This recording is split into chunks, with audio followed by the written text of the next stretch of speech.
Rob, hey, congratulations on your final issue of the Snake Eyes Dead Game here that's coming out soon. Thank you. What a great it was. The whole thing was a great experience, and the 5th issue is the perfect cap to the whole thing. I know the timing couldn't be more perfect because it ends your series, and then we have a movie that comes out in the next few weeks. It really is perfectly timed. It really worked out. Hey, so tell us how you were brought on board to do this project for IDW. So the publisher, Chris Ryle, who is no longer there, he had been there many years, had reached out to me and said, Rob, he's always been very generous and a fan of my work, and he said over the years, we got to get you on a G.I. Joe project. And I said, yeah, I'm always up for it. I had done a few covers for them, maybe 6-7 years ago. But right before the pandemic, he asked me, could we nail this down? Could we make this happen? And I said, well, what do I need to do? He said, look, give us a pitch so I can get it cleared by Hasbro. And I'm going to tell you, Hasbro and IDW were fantastic throughout the entire process, because as people don't understand, I mean, when you're dealing with licensed material, Hasbro has to clear and approve every ounce of blood, every violent act, every decision you make with the character. And I was never, ever once told no or change anything. So, but Chris then said, great, we're good to go. They approved it. And I was assigned an editor, John Barber, who edited me over at Marvel on a bunch of projects over the years. So he's a familiar fit. He's been at IDW for quite some time too. So look, it just fit together great. I'm a huge fan because my love for the franchise goes back to when I was a kid, which is 10 years before the Real American Hero launch, when G.I. Joe had pivoted the characters away from really a military style theme because of the Vietnam War. They didn't want to be in the business of having war toys at that time. So they created the Adventure Team. And that's where you get the Eagle Eye. And here, I'm just going to, 1 second, I'm going to grab this. I should just keep it nearby all day. So this is my G.I. Joe from a kid. It right here, Kung Fu Grip. They marketed it in all these different, this was the whole hook. His hand could make like a grip. It was ridiculous. But kids my age, this was our sandbox, man. This is what we played with. Okay. This was my jam right here. So the Adventure Team, and again, look at his G.I. Joe Land Adventurer. And they had full page ads for this in Marvel Comics. There was no comic book, but they had about 5 or 6 different ads by John Romita Sr., who was the famous Spider-Man artist. So in all the Marvel Comics, they would be pushing G.I. Joe. And for my generation, we bought this stuff up. I mean, the Eagle Eye version of him had a periscope in his eye. So you'd look through it, and it was just so ridiculously imaginative and fun. I am so sorry. My dog is going crazy right now. 1 second. Hang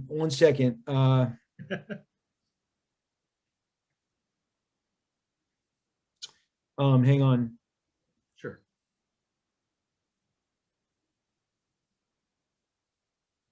And I think hopefully that'll handle that. So look, these were and look, he's in the first issue. He's in the first issue. He's in the 3rd issue, the Adventure Team, all those characters. It was great because the Real American Hero fans were telling me, the traditional Real American Hero fans were like, why are you putting all these weird characters in the book? Why are you making all these DC looking characters? And I'm like, these are characters from the past, Bullet Man, and there was an Atomic Man and the Intruder as a villain. So I was doing all of this stuff and just having the best time. And I think Hasbro got a big kick. They're like, look at Rob. He's like this old man who just wants to mash it all up. But again, they let me do all of this stuff. And again, in service of Mr. Snake Eyes. And I just could not be more pleased. The actual collected the whole collected edition went to press this week, right after, on the heels of the issue 5 coming out. And I mean, it looks fantastic. It's a great looking book. I think that's great, especially introducing the adventure team into those 5-part series. Yeah, I mean, it's and again, it was so funny. I mean, you have to understand, it is so fun to have fans go, look, what are you doing? What are you doing making up these ridiculous? I'm like, you don't know history. It is the weirdest thing. There is such a gap right now, whether it's Marvel, DC, or G.I. Joe, with what came before, with what the fans are aware of. And honestly, I do a podcast called Robservations for a reason, because I just see this void. And look, it's a lot harder nowadays. I mean, here's a great, for instance, there was a new comic store that opened in my county, a couple cities away. They had moved, they were near the train station, and they had moved near a movie theater. So about 2 months ago, things were opening up. I decided to, I'd heard about this. I went in, very large store, and huge back issue bins. I mean, like it was like 10 feet times 30 feet, double, back to back, A through Z, but their back issues start in the 2000s. I'm interested in stuff from they had no 90s, they had no 70s, they had no 1980s comics. And I go, of course, this is what 20 years of back issues looks like now. Starts in the 2000s, starts, when I was born, Nixon was president, I mean, it's like, so there are no comics from Jimmy Carter and Ronald Reagan in these bins when they were, it starts with George Bush Jr. And you're like, that's 20 years. And if that's all you're exposed to, and maybe you're not buying these trade paperbacks, you got a huge gap in your knowledge. So, but it's been real fun. Let me scoot back here real quick as I get you something else. I cannot, and Hasbro was so good to me, because out of all this, if you would have told little Robbie Liefeld that he was going to get his own Snake Eyes Deadgame figure, and that's what this is. I have the box in the garage. I won't leave to go get it, but like, this is a limited edition. This is not a custom. This is literally, they went on sale. They sold out immediately. And again, matches up perfectly, so I mean, I cannot believe I did a comic book and I got an action figure out of it. Okay. I got a Deadgame action figure, and the series isn't even over. I'm telling you, with all these years of Deadpool and Cable and X-Force action figures, this is the fastest turnaround I've ever seen. That is terrific. Now, yeah. Was Snake Eyes your original choice, or you? Oh, no. I asked to have it be Snake Eyes centric. He's my favorite of the Real American heroes. And I mean, look, I was a kid. Okay. So you understand, when the Real American Hero comes out, I'm 14, 15, I don't play with the toys anymore, but I was aware. I mean, you go to a toy store and you saw all those, I mean, Hasbro showed up big, but the comic book that Marvel put out, finally they got a comic book, right? And it's by Herb Trimp and Bob McLeod. Guys, I collect all their work anyway. So that first issue of the Real American Hero with that double-sized issue, I mean, I bought that off the stands. Snake Eyes, who is this guy? He's the mysterious guy. And again, he's got katanas and he's got a gun. And I'm like, wait, a ninja who carries a gun, a pistol? And I mean, I think that's been fairly influential on my work. I'm going to go so far as to say it's been very influential on my work, because I'm like, oh, that's pretty cool. A guy with a gun and a sword. Okay. And so Snake Eyes, always loved him, always loved that he was, had this nobility around him. And there is, no danger that he won't put himself in for the good of the team and the cause.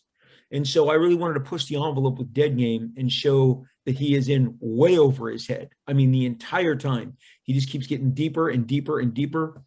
And issue 4 is this weird vision quest where he's out in the middle of the tundra and battles a giant polar bear, but is it there? Is it not there? Falls into a icy lake, little Excalibur overtures, and he comes up with hammer, the hammer of Thor, because that's the only thing that's been able to go up against the dead sword. And the thing I wanted to do is basically Snake Eyes, by his inception as a noble warrior, but he is a weapon of war himself. He is always dispatched by a military arm of our government, so I wanted to put him, this weapon of war, and go through them, like how it feels for him to try and prevent this ultimate weapon of war from falling into the wrong hands. So it's off to the races. I was able to bring in Scarlet and Roadblock and some others, but the cast is so huge. I always knew Storm Shadow would be coming in issue 2 and then have a huge team up with him in issue 3. But, I could not sustain all of the fan requests who wanted me to include so many, I love Duke, but I didn't include him. He didn't get a chance, I was too busy, again, going a little deeper, putting the action, the adventure team guys in there. So, but this was literally one of the most fun projects I've ever been a part of. And then, like I said, to end it, the way we are rolling out issue 5 is a huge wish fulfillment. Now, tell us about creating a new villain rather than using, the traditional Cobra in the case for your series. Sure, no, I love it. I love mythology, and I love.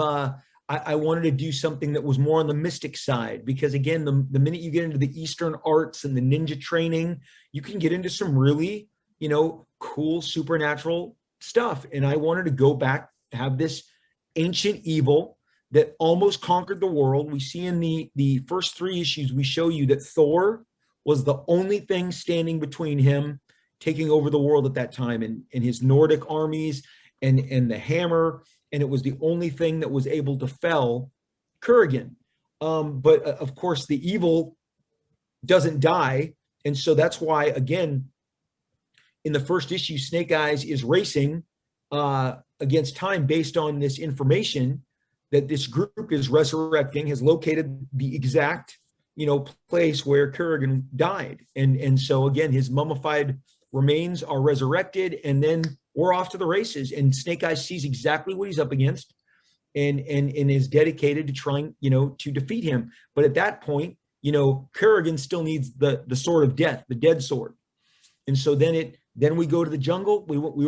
We start in the tundra, in the Arctic tundra, and we end in the Arctic tundra. But along the way, we go deep into the jungles, and as we see, that's where the sword was placed after Kirigun died. The people who protect the sword put it. I got a giant snake out of this too. They got to battle a giant snake. What good are Snake Eyes if he's not going to battle a giant serpent, right? So look. Every step of the way, IDW allowed me to be really imaginative, and I knew that I was going away from the basic kind of military tenets. But we do show that Baroness and Destro, they showed up on the last page of issue 4 as they were always intended. Again, I knew that they were, going to be here at the end, but there's so much more I would love to do. But we did, look, my goal was to get more eyeballs on G.I. Joe, because I saw that, again, history was this once storied franchise in the comic world was not being embraced in the same way. And, we sold out of our first several issues. We like easily multiple quadruples of the previous best-selling G.I. Joe.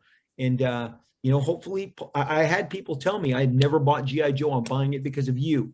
And look, I love G.I. Joe. I obviously that the movie is its own thing, but that got delayed. So, it was more, even to me, it was more urgent to get this thing, to get the bandwidth back into the G.I. Joe franchise. And I hope I helped a little, I hope I helped out a little, and I was ultimately the most creatively fulfilled. Well, with the initial success with the first few issues already, does this open doors to possibly more involvement with G.I. Joe down the road? Oh, I absolutely am open to that and hope so. And like I said, we are, how many guys get an action figure out of their first storyline, right? Come on. I think things are great. I love Hasbro. I love IDW. We've had a great time. I definitely have more follow-ups. I hope to be involved in some way, but I can't, they're the decision makers, but we literally, I think issue 5 comes out next week, and the collection comes out in November, which I think will be tied to the release of the DVD. So, you know, I'm just hoping that it does so well that there's a pent-up demand for more, and I'll be happy to. This was, again, as I just get older, I just want to visit the stuff that, you know, I dug as a kid. Now, one of the things that people will notice the difference between issue 5 and the other 4 issues is that you brought in the big guns. The big guns. For the, you know, for the artwork and everything else for issue 5. Could you talk about that move there? So yes, I have a AllStar Cast inking over my pencils, because I'd never had that before, but the few times I've jammed with other artists in the past, people seem to really enjoy it. I mean, the most popular is when Todd McFarlane would ink over my covers on the New Mutants when I was starting out. And whenever two talents get together, people really seem to dig it. So my entire motivation for doing this is, we are an industry that celebrates issue number ones, but we tend to really forget about comics 2, 3, 4. And I figured the big finale needs as much juice as our launch did, but I'm going to kind of go about it by stacking the deck with the talent. But I needed the talent to say yes, obviously. My deal was, I knew in order to get the talent on board, first I called the biggest name, the god of comics, Neil Adams, the single best illustrator in the history of comic books, period, full stop. His Muhammad Ali Superman Treasury edition when I was a kid remains the single best illustrated comic I've ever seen. His Batman, his Green Lantern, his Green Arrow, they're definitive. Literally at 80 years old, he is still drawing amazingly beautiful, better than people, you know, half his age. So I reached out to Neil. Neil is a buddy of mine, and I said, Neil, would you ink over a spread of mine? Because several years ago at a convention, I've been buying all the books Neil in his heyday in the 70s would ink the greats of comics. He would ink Gene Colan on a cover. He would ink Gil Kane. He would ink John Buscema. And he would ink Ross Andrew. And these combos just looked amazing. And he said to me, oh, so you noticed that, right, Rob? You noticed? He goes, I'm everybody's best inker. Word for word. Said, I'm the best inker you'll ever have. So I called him. I said, Neil, would you do me the honor? And he said, Rob, I won't ink one page, but I'll ink 2. I want a big spread. I want a big spread, and make it something exciting. And I said, so you'll agree? He's like, I'm in it. I'm all over it. And once he said yes, I knew I could get everybody else. When Neil Adams is on board, so I went to Jerry Ordway. I went to Carl Kiesel, who I worked with on Hawk and Dove. I went to Philip Tan, my old Extreme studio mates, Marat, Dan Fraga, Dan Panosian, the young guns in Detroit, Ed Piskor, Jim Rugg, Tom Scioli. I mean, we just packed him in. Eric Canetti. Everybody was so eager to jump on the train, because every name you add only adds to the excitement. And then Kevin freaking Mutant Ninja Turtle Eastman jumps in, and you're like, what? Now, some of this had to fit around some of their schedules, because I couldn't. Kevin was really honest. He's like, Rob, I have to finish Turtles, the new Turtles issue 3 before I touch your stuff. And obviously IDW would know about it since they published both books. So we had to sneak that page in between issue 3 and 4.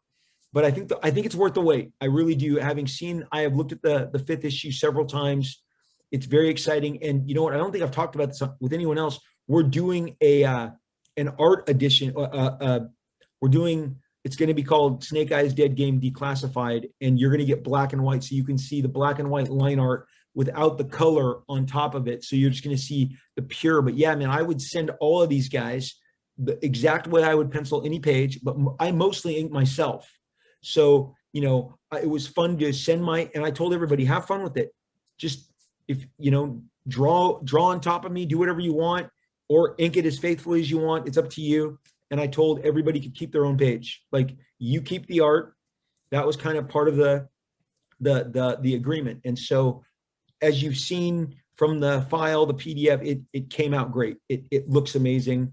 And it's look, my style of comic books is very action oriented, and people, you know, I see a lot of comic books nowadays. I go into the store, I flip through them, and it's just people talking, endlessly talking and debating and talking and debating. There was a big promoted comic a few weeks back, and I hadn't been to a comic store in a while, but I'd heard about it. I won't name it, but I grabbed it, and not a single punch was thrown. There was zero action the whole book.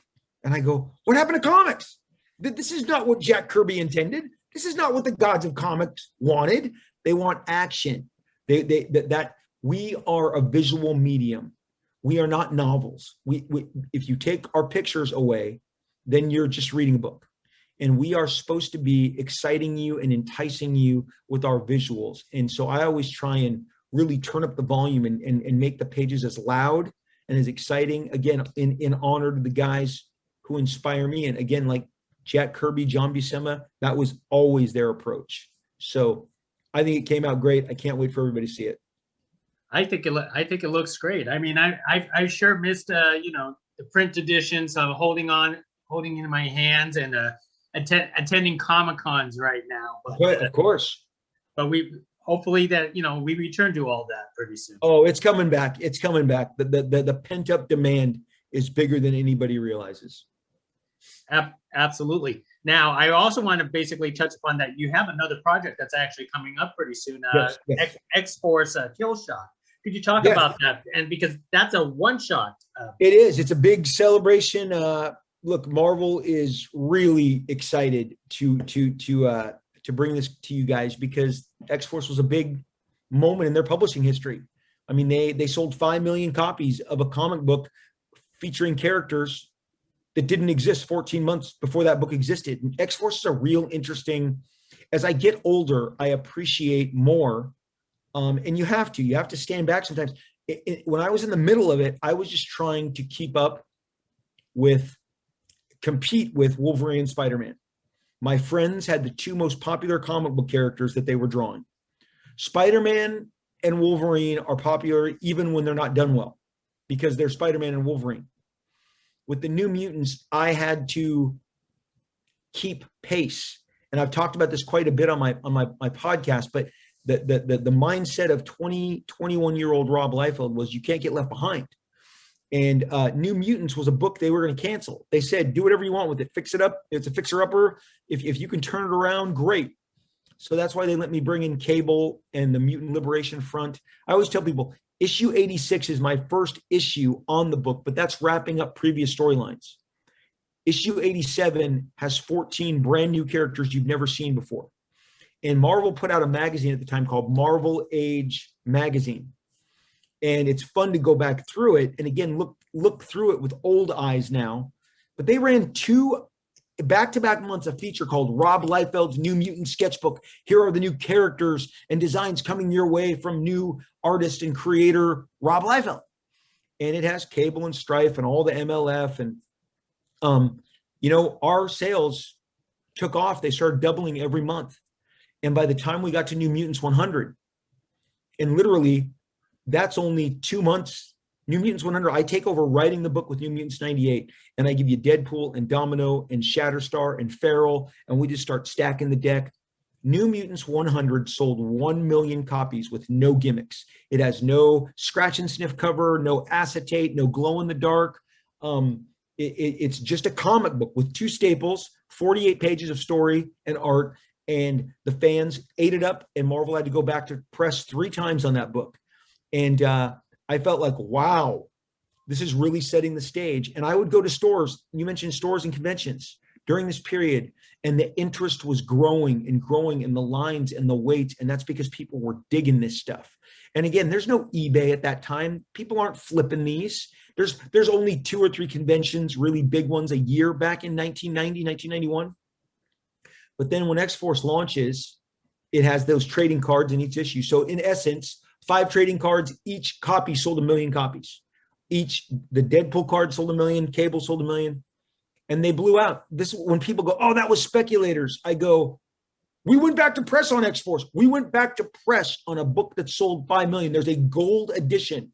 It says special edition. It came out a month later because Marvel went back to press. we sold through and all those copies, and people, some people go, oh, well, I have a bunch in the back. Well, sell them to me. Nobody will sell them to me. Nobody, because people are still banking on the fact that there's greater value yet. But when I asked Marvel if we could hold off and not announce this until the date of the 30th anniversary, which was June 25th, 1991, they said, you think that's the best time? I said, I know it, because I am telling you, man, what I have seen, people love to remember special events and have anniversaries. That's why we read, 40 years a day, Raiders of the Lost Ark came out, and I immediately think of myself sitting next to my dad watching that movie. People shared with me all day Friday, probably the most interaction I've ever had on social media, with people telling me where they were when they bought X-Force #1, who was their favorite character, what was their favorite trading card, what those characters meant to them. And again, as the guy who gave you all those characters, I mean, oh man, this is really, I'm reaching in front of me. I haven't done this. This is such a delicate figure. This Cable figure came out earlier this year, and it is so ridiculously detailed. Look at all the guns on his back. But I mean, again, this is a brand new, I have him on his little stand, but there's over 70 Cable action figures and statues, and over 200 Deadpool action figures and statues. And they were probably at 70% of those numbers prior to the movies. But look, people, when Josh Brolin signed on to play Cable, I said, you're playing one of the most popular X-Men ever. His launch comic sold 5 million copies.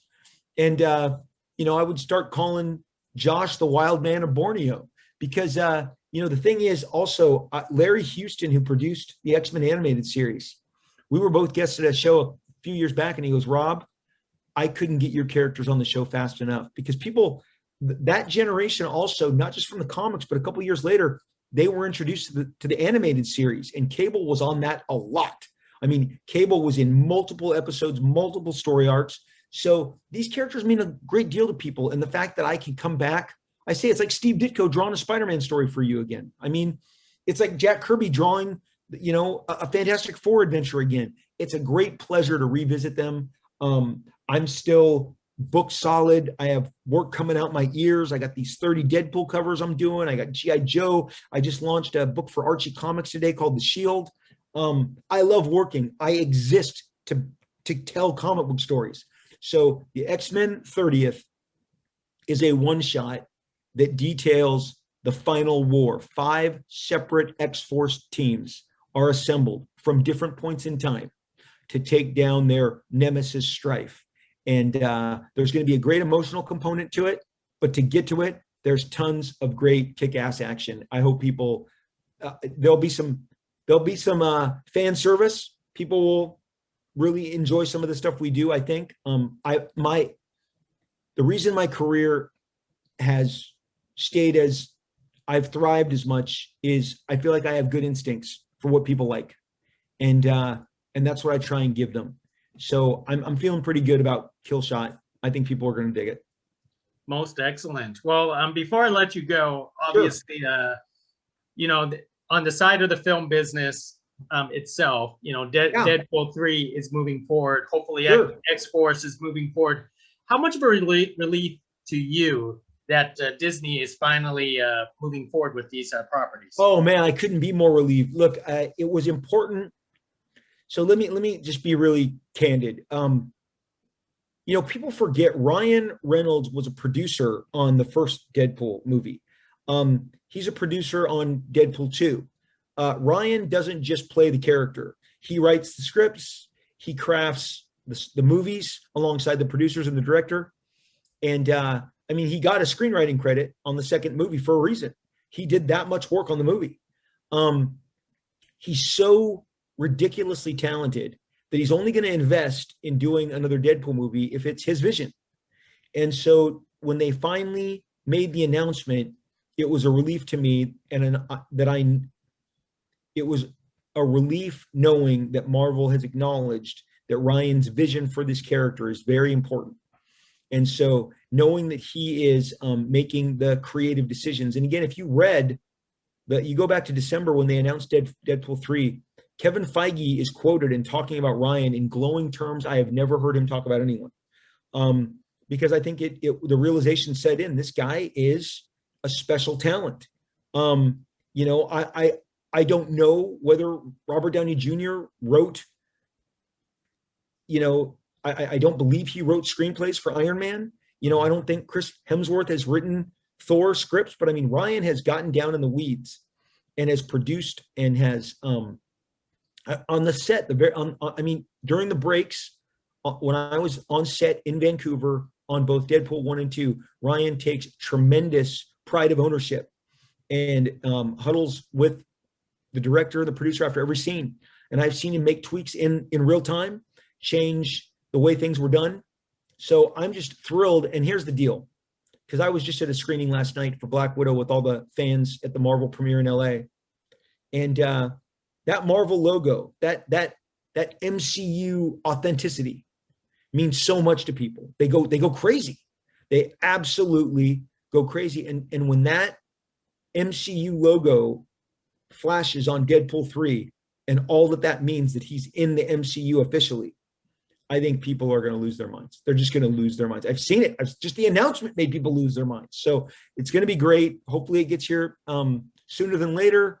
But you know, I just know it's in good hands. That Marvel has entrusted it to Ryan, which is great. And what about X-Force? Are we looking forward to hopefully? You know what? That is I'm going to tell you something. I don't go looking for confirmation on information that could disappoint me. Yeah. So I've just kind of left that alone. The other thing that is occupying a ton of my time, and I've had to be quiet on so much of it, but next year's Image Comics 30th anniversary, and many of my characters in that catalog are prepped and coming to screen. I mean, there's directors, there's actors, but none of it can be talked about. I imagine the first extreme comic book movie might be going before cameras before Deadpool 3, and then that will expand things in the biggest possible way. So it's a very exciting time for all of my creations. I'm thrilled, you know, to have lived to get to this moment, and at the same time I get to play with new versions of old toys, you know. So it's just I am absolutely living the dream. Don't let anybody tell you different. I have had the most charmed of charmed lives, and I really enjoyed that we hung out and were able to share today. Well, absolutely. Hey, thank you very much, Rob, for speaking to us about all your current and upcoming projects. And hopefully I'll bump into you again at a Comic-Con. I look forward to talking to you. I look forward to seeing you. Thank you so much for this.